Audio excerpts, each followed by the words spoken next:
MRTV4 ပရိသတ်များရှင်တောက်ပါရင်နည်းနည်းခင်းနေရအောက်က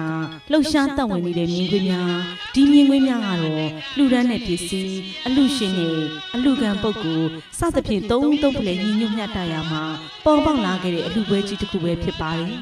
လှူဆိုဒီမှာလှုပ်ဆိုတဲ့စကားမှာဆင်းသက်လာတယ်လို့မှတ်သားမှုပါတယ်စွန့်လွတ်ပေးအပ်လိုက်တဲ့ကိစ္စမှန်သမျှအလှပဲဖြစ်ပြီးအလှအတန်းလို့ဆိုရမှာလေလှူဒန်းဆိုတဲ့အသုံးနှုန်းကိုအခြေခံထားပါတယ်ဒန်ဒီပါဠိစကားဒါနပေးကမ်းခြင်းဆိုတဲ့သဘောပဲဖြစ်ပါတယ်။ကိုကျိုးမဖက်စေတနာတသက်ဖြင့်သူတစ်ပါးအားမျှဝေပေးတဲ့ကိစ္စမှန်သမျှအလှဒါနပဲဖြစ်ပါတယ်ရှင်။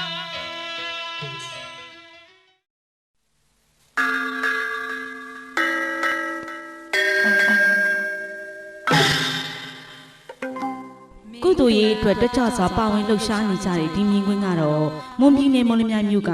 ကျောင်းပေါင်းစုံရဟန်းကန်ရှင်ပြုနေသီလရှင်ဝိလူတော်မင်္ဂလာခမ်းနားပဲဖြစ်ပါတယ်။တာမြမိုးကုတ်ဝိပဿနာကျောင်းတေကျောင်းတက်ရှိဗရဏနာယကဆရာတော်အရှင်သောပနကိုဥထိတ်ထားက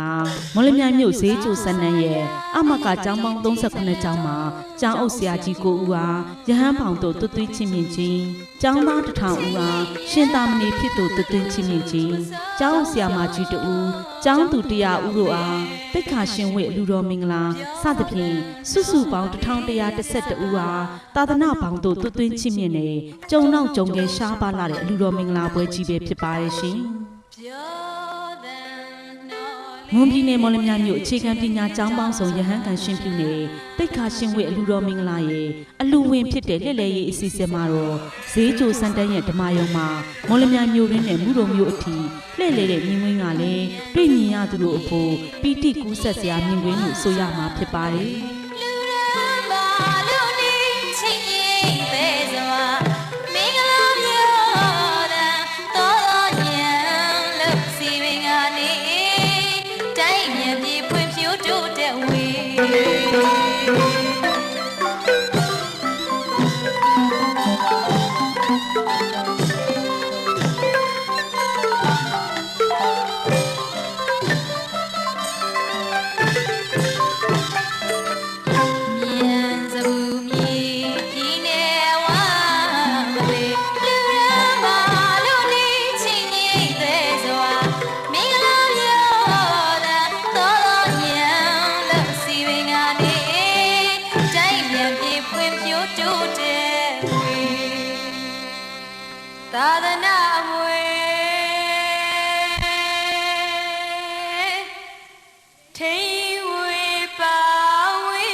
မူတော်မျိုးမှာဈေးကျိုစနန်းဓမ္မယုံတို့ရှင်လောင်းများပြန်လည်လက်လဲအပြီးမှာတော့ညနေပိုင်းမှာစံချခြင်းကိုပြုလုပ်ဆောင်ရွက်ကြပါတယ်။အင်မတန်မှရှားပါလာတယ်။ကျုံနောက်ကျုံရဲ့အလူပွဲကြီးရဲ့စံချနေတဲ့မြင်းကွင်းကလည်းဈေးကျိုစံတန်းရしたမညမိုးကုတ်ဝိပဿနာကျောင်းတေကျောင်းတိုက်ဝင်းအတွင်းရှုမကြီးဆရာမြင်းကွင်းတည်းလို့ဆိုနိုင်ပါတယ်ရှင်။လမ်းရောက်ခြင်းသောအဝိညာ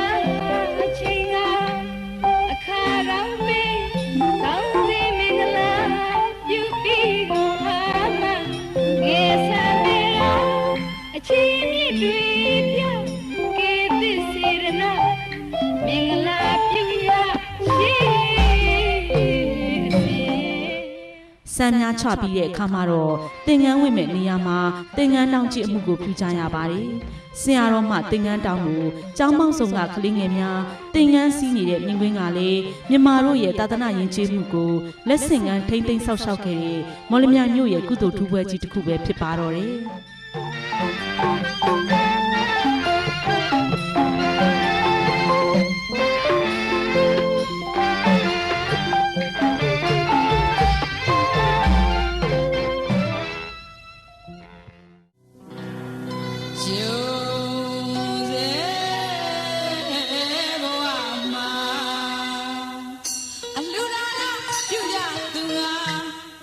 စီးပြီးရဲ့အခါမှာတော့ပိတ္တငါများနဲ့ယဟန်တော်များအားအလှရှင်များနဲ့တကွဖိတ်ကြားထားတဲ့ဧည့်သည်များမှာတိမ်စင်းများလောင်းလူခဲ့ကြပါတယ်။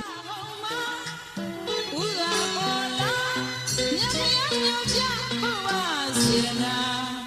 မျောစီတီရာ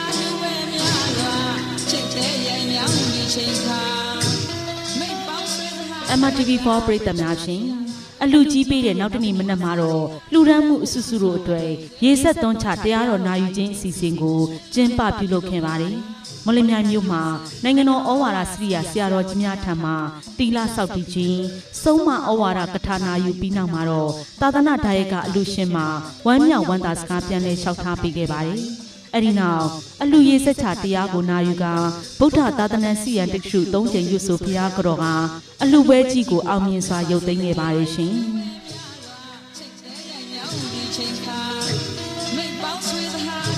MRTV4 ပရိသတ်များရှင်သာသနာအထွတ်ရှိစွာတည်တံ့နိုင်ဖို့ဆရာနဲ့တကာကိုင်းကျုံမီကျွန်းကိုင်းမီဖြစ်က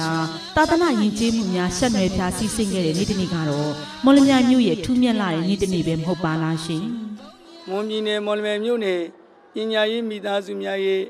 ရဟန်းကံရှင်ပြုသိက္ခာရှင်1112ပါးကိုစီကားတိုက်မြိုက်စွာဆင်ကျင်းပခဲ့ပါတယ်။ထို့ကဲ့သို့ဆင်ကျင်းပနိုင်မှုဆိုတာလေ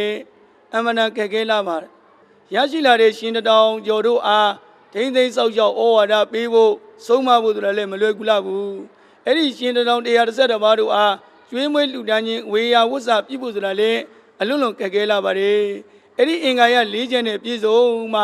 ယခုလိုရှင်တောင်ပွဲကြီးတွေဒိမာရီကြီးနဲ့ပြိဿသမုပ္ပါသင်္นานပွဲကြီးတွေကိုဆင်ကျင်းပနိုင်မှာဖြစ်ပါတယ်။ဘုန်းကြီးတို့ဝိမု ക്തി တပတ်ပြန်ပရမတ္တန်ကြားရရေလေးဆိုတဲ့အတိုင်းဝိမု ക്തി တပတ်ပြန်တဲ့ယခုလိုခေတ်ကာလကြီးမှာသောတာပန်တရားကစရည်တဲ့အရိယာပုဂ္ဂိုလ်တွေမြောက်များစွာပေါ်တွန်းလာပါလိမ့်မယ်။သောတာပန်တရားကမတီတောင်မှအ ਨੇ ဆုံးတရဏဂုံ၃ပါးနဲ့တကွ၅ပါးသီလလုံခြုံပြီးတော့ဥပဒကဥပဒကီစင်းတွေရောက်ရှိပြီးတော့မကောင်းမှုတွေကိုရှောင်ကောင်းမှုတွေကိုဆောင်ယူပြီးကာလမိမိတို့စိတ်လေးကိုဖြူစင်အောင်မွေးမြူထားကြမယ်ဆိုရင်အမျိုးဘာသာသာသနာကိုထိမ့်သိမ်းစောင့်ရှောက်နိုင်ပါလိမ့်မယ်။အဲကြောင့်လောကီလောကုတ္တရာအကျိုးစီးပွားနတ်ဗျာကိုပေးစွာနိုင်တဲ့မြတ်ဗုဒ္ဓရဲ့အဆုံးအမများကိုခံယူနိုင်ပြီးတကာလယခုလိုရှင်ယဟန်1112ပါးအစရှိဖြင့်ရှင်ပြုယဟန်ကံဒုံတစ်ပါးပွဲကြီးတွေပြုလုပ်နိုင်ကြပါစေ။လိမ္မာယဉ်ကျေးနဲ့ပြိဿသမုပ္ပါသင်္นานပွဲကြီးတွေကိုပွင့်လင်းနိုင်ကြပါစေ။ယဉ်ကျေးမှုသင်္นานများကိုလည်းပွင့်လင်းနိုင်ကြပါစေ။ဒါနဲ့မကသေးဘူးဗုဒ္ဓဘာသာနဲ့ဆိုင်တဲ့သင်္นานအသီးသီးတို့လည်းပွင့်လင်းပြီးတော့အမျိုးဘာသာသာသနာကိုထိမ့်သိမ်းစောင့်ရှောက်နိုင်တဲ့ရန်ကောင်ရမြရှင်လောင်းရှင်မြဥပဒကဥပဒကီအားလုံးပြည့်စုံပြီးတကာလသာသနာကျိုးလောကကျိုးကိုထမ်းဆောင်နိုင်ကြပါစေ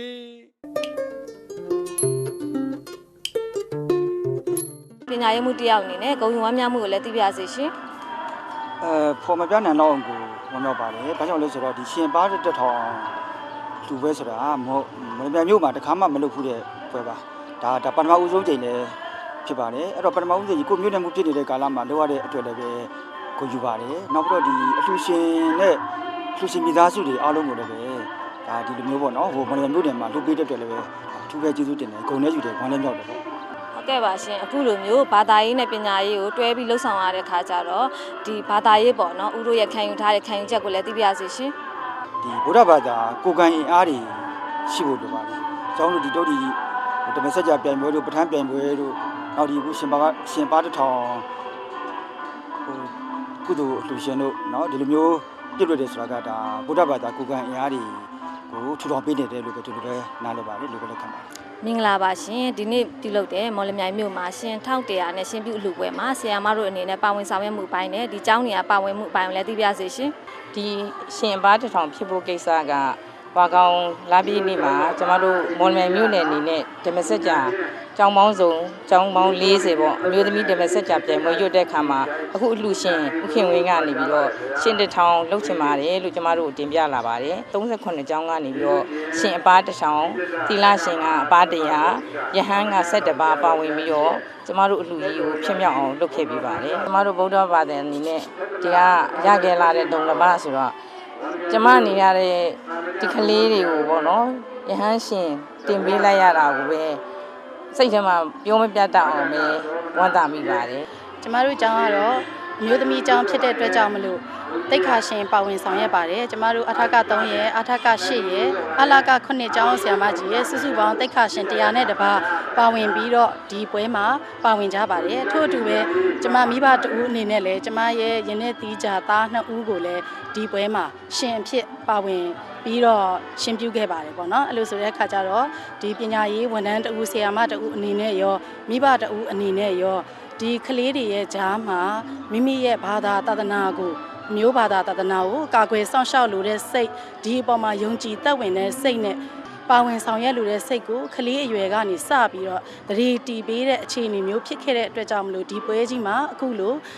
ဆီယာမတူအနေနဲ့ပါဝင်ဆောင်ရွက်ရတာရောမိဘတူအနေနဲ့ပါဝင်ခွင့်ရတာကိုအရန်ပဲဝမ်းမြောက်ကြည်နူးဖြစ်ရပါတယ်ရှင်အခုလူရှင်အခွင့်အရေးဟာကျမတို့ရဲ့ကျောင်းကကျောင်းသားဟောင်းတစ်ယောက်ဖြစ်ခဲ့ပါတယ်အလယ်တန်းကျောင်းသားဘဝမှာအလာကနှစ်မှာပညာသင်ကြားခဲ့ပါတယ်ဒါကြောင့်မို့လို့လေ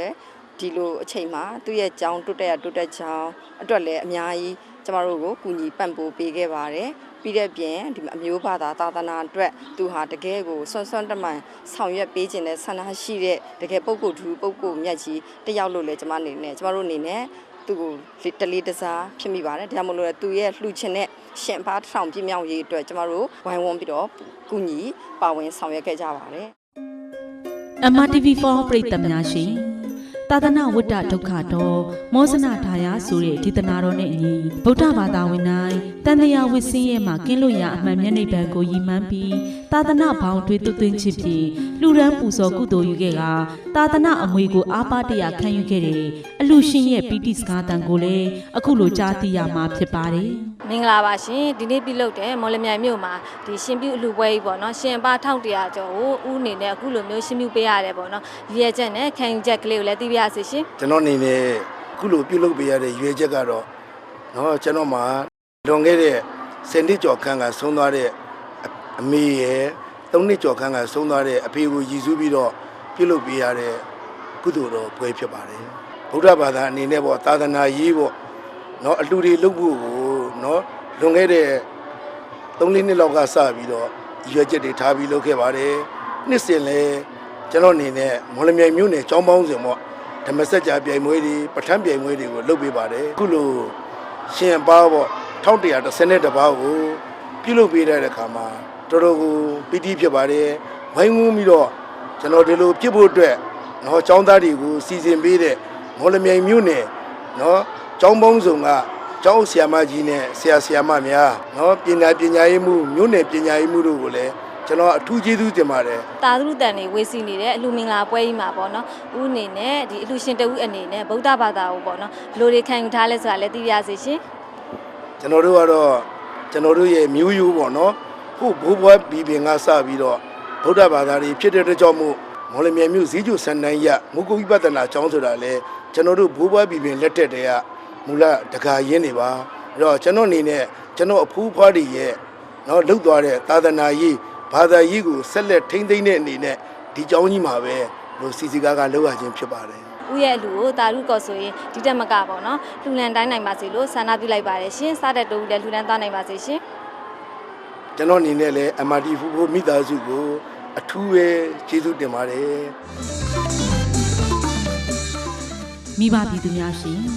ကုသိုလ်စိတ်ဆွဲတရားစိတ်ဆွဲကြီးမားစွာနဲ့ထေရဝါဒဗုဒ္ဓသာသနာတော်ကြီးအရှိတည်တံ့စေဖို့နဲ့လူငယ်လေးများဘာသာတရားနဲ့ပုံမနီးစပ်ထိတွေ့စေပြီးယဉ်ကျေးသိမ်မွေ့လာစေရန်ဆိုတဲ့အကျိုးတရားကိုရည်မှန်းကလူဒန်းခဲ့တဲ့အတွက်နိဗ္ဗာန်မရောက်ခင်စัจ जा တန်မြာခီးတစ်ပါးဝယ်၄ပုံအပဲ6သွယ်လက်ပြီးဓမ္မပြည်20လူပုံတစ်ခန်း30ပုံဌာန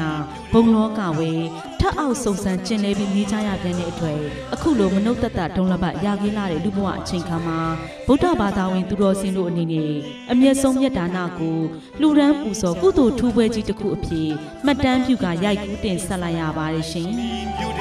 လူတို့အားလုံးကြမှာချမ်းသာစေ